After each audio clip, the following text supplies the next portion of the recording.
여러분들께 우리나라 말 뜻을 한 가지 알려드리고자 이 방송을 하게 됩니다. 다름이 아니오라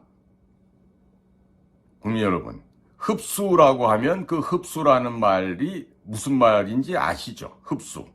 물을 흡수했다. 뭐 아이들 기저귀에 소변이 잘 흡수됐다 안 됐다 이렇게 얘기할 때 쓰는 단어가 흡수인데요. 북에서 이 흡수라는 말을 쓰는 우리 남쪽에 대상자들이 있어요. 하나는 김대중이고 또 다른 하나는 서훈입니다.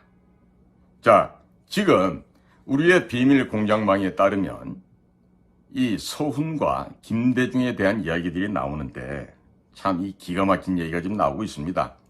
2000년도 6월 15일 날 김대중은 남북 간의 평화를 이룩하느니 어쩌느니 하면서 국민들을 속이고 사전에 박지원을 통해서 수억만 금의 미화 5억 불 이상을 북에다가 헌납을 하고 김정일과 회담을 하게 되었습니다.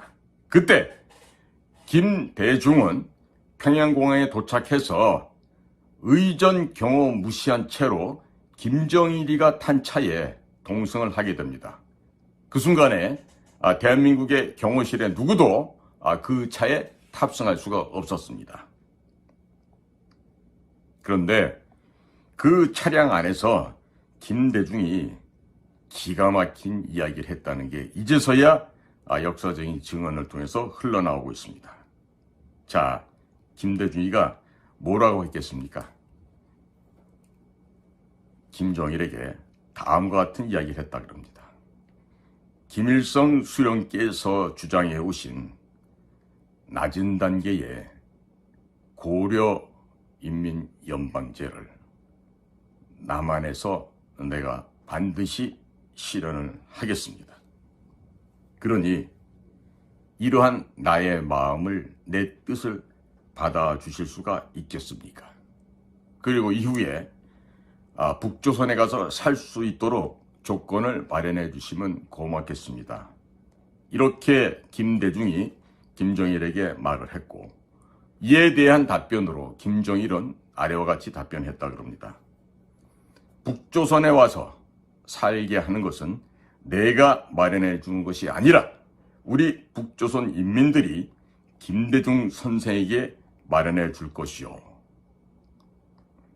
참, 일국의 대통령의 신분을 가진 자가 평양을 방문해서 첫 번째 말을, 그것도 우리 비서진들이나 경호실 직원들을 배제한 채 김정일과 같은 차량에 탑승해서 이런 말을 했다 그럽니다.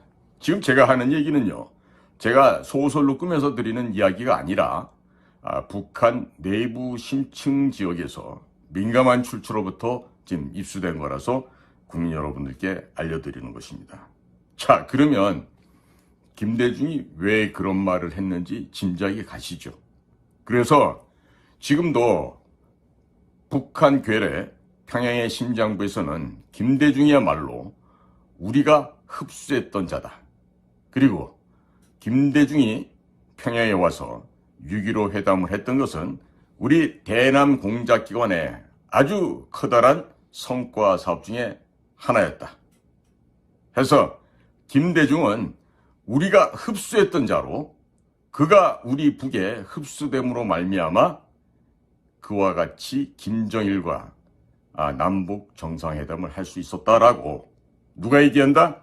북한 괴뢰의 심장부에 있는 북측 요원들이 하고 있는 이야기입니다. 이들이 말할 때 흡수라는 이야기는요, 북에 평양에 충성맹세 서양문을 작성한 그런 자들에 대해서 흡수하였다고 이야기하는 것이죠. 즉 서훈도 마찬가지로 1998년도에서 2000년도 2년 정도 함경도 심포에 있었던 캐도라고 하는 경수로 개발사업 지역에 가서 한국 대표단장 자격으로 파견 근무를 한 자였습니다. 서훈이 이 심포 지역에 체류하는 2년 동안에 북측에서는 모종의 특수한 방법을 활용해서 서훈을 구워 삶았다는 얘기입니다. 그래서 서훈에 대해서도 북에서 현재 나오는 이야기가 서훈은 우리가 흡수한 자이다. 서훈은 우리 북에서 흡수한 자다. 이 말은 마찬가지로 김대중과 마찬가지로 북에 충성맹세 서약서를 작성한 그러한 수준에 도달한 자들에 대한 이야기를 하는 것입니다. 그러면 북에 충성맹세 서약서를 어떻게 하면 작성할 수 있겠습니까? 다른 것도 아니고 대한민국 정보기관에서 파견된 자가 왜 그러한 충성맹세 서약서를 쓸 수밖에 없는 것입니까? 불문가지입니다. 묻지 않아도 알 수 있는 이야기죠. 즉 북에서 만들어 놓은 함정에 빠졌을 것이고 그 함정에 완벽하게 포획되어서 북이 요청하는 대로 움직였던 거죠. 그러면 북은 이 흡수했던 사람들이 김대중과 서훈만 있었을까요? 임동원 전 통일부 장관, 이후에 김대중 시절에 국가정보원장도 한 사람이죠. 임동원에 대해서도 마찬가지 이야기를 하고 있고, 또 문재인에 대해서도 문재인은 우리가 흡수한 자다, 이런 이야기를 평가를 하고 있습니다. 문재인 본가는 함경남도 함경시 흥남구역이었다고 합니다.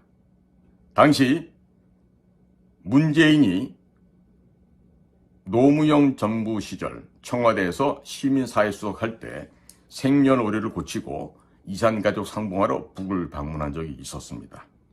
당시에 북에서는 접촉시켜줬던 그 여인네가 바로 문재인을 낳아준 생모였다라고 북 내부로부터 진술이 나오고 있습니다. 이 굉장히 의미가 있는 이야기인데, 그래서 북에서는 문재인이야말로 우리가 흡수한 또 다른 인자 중에 한 명이다 라고 하면서 문재인을 흡수했던 까닭은 김대중과 마찬가지로 경제적인 돈을 갈취하기 위해서 우리가 그 자를 그러한 식으로 엮어 넣었다라고 북 내부에서 지금 언급을 하고 있다는 겁니다. 자, 그러니 국민 여러분들 생각해 보십시오. 북의 대남 공작은 상당 부분 성공을 했습니다. 김대중도 흡수가 되었고 문재인도 흡수된 자 중에 하나였습니다. 그러면 그들과 같이 청와대를 구성하고 있었던 그 밑에 있던 졸개들은 어땠을까요? 그런데 문재인에 대해서 흡수했다고 얘기하면서 북측에서는 다음과 같은 추가적인 설명을 전해왔습니다. 무엇이냐? 문재인은 그저 꼭두각시로 돈을 뜯어내는 도구로 활용을 하고 실제로 이 일을 할 수 있는 것은 문재인 뒤에, 옆에 얼마든지 있기 때문에 굳이 문재인까지 활용할 필요는 없겠다.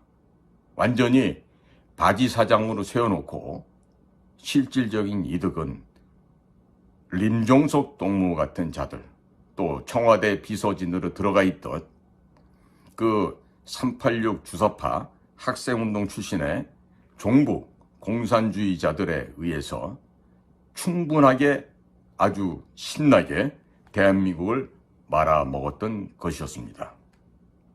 국민 여러분, 이와 같은 끔찍한 일을 우리는 지난 5년간 겪어왔고 국민들이 인지하지도 못하게끔 저들은 그와 같은 비밀스러운 행동을 벌여왔던 것이죠. 자, 이제 우리 국민 여러분들께서 좀 다르게 각성이 좀 되셔야 되겠죠. 지금 제가 전해드린 거는 제가 뇌피셜로 하는 얘기가 아닙니다. 평양 내부에서 우리의 주요한 첩보망을 통해서 지금 나온 얘기를 제가 대신해서 전달해 드리는 거예요. 그러니 이제 국민 여러분, 김대중과 문재인에 대한 실체를 이제 조금씩 아셔야 되겠습니다. 그리고 올바른 생각, 그리고 바른 마음, 바른 생각을 통해서 어떻게 하면 이 나라가, 이 사회가 더 발전할 수 있을지를 우리 다 같이 고민해 보도록 하죠. 오늘도 저희 공작관 TV를 경청해 주신 모든 국민 여러분, 또 해외 동포 여러분들께 감사를 드립니다. 날씨가 계속해서 춥습니다. 감기 걸리지 마시고 건강 상하신 일 없도록 주의하시기를 부탁드리옵니다. 고맙습니다. 이호근 방송. 구독, 좋아요는 좋은 방송을 만드는 데 큰 힘이 됩니다. 감사합니다.